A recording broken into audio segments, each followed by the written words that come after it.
from 2 to 1 firefighter on duty 24/7.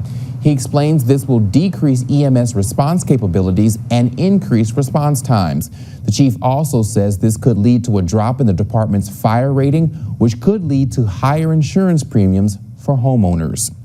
Talking politics can make a family dinner slightly uncomfortable. In fact, studies show that political polarization is the worst it's been in the past 50 years.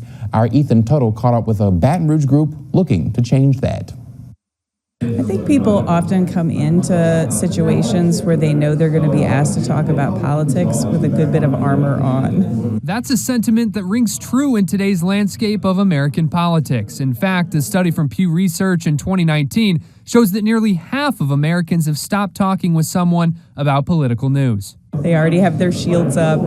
They're ready to feel like they have to defend a position, whether that's their own position or the position of a political party. The group Braver Angels of Baton Rouge meets twice a month on Sundays, engaging with community members on a variety of hot-button topics, aiming to lower those political shields. Braver Angels is one of those ways to sort of step into the gap and feel like you're doing something, even if that doing something is really just kind of like asking an open question and learning how to listen well. The group says listening is an important part of political discourse, and it's getting lost in the mix more and more. One way Braver Angels says it develops trust, openness, and good listening skills begins first thing with an icebreaker. The catch?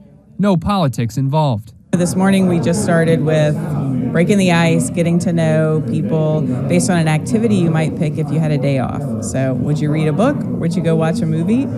Get outside in nature?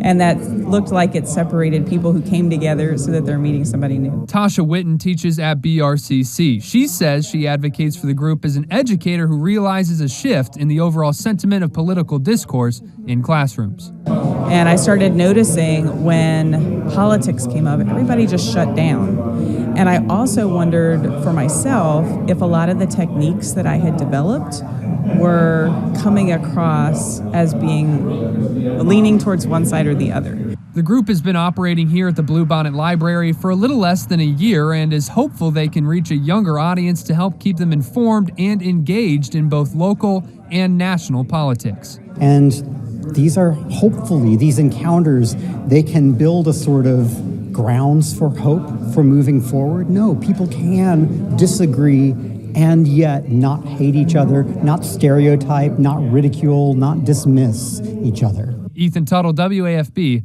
9 News. Now to a 9 News alert. Zachary Elementary School is set to be closed tomorrow.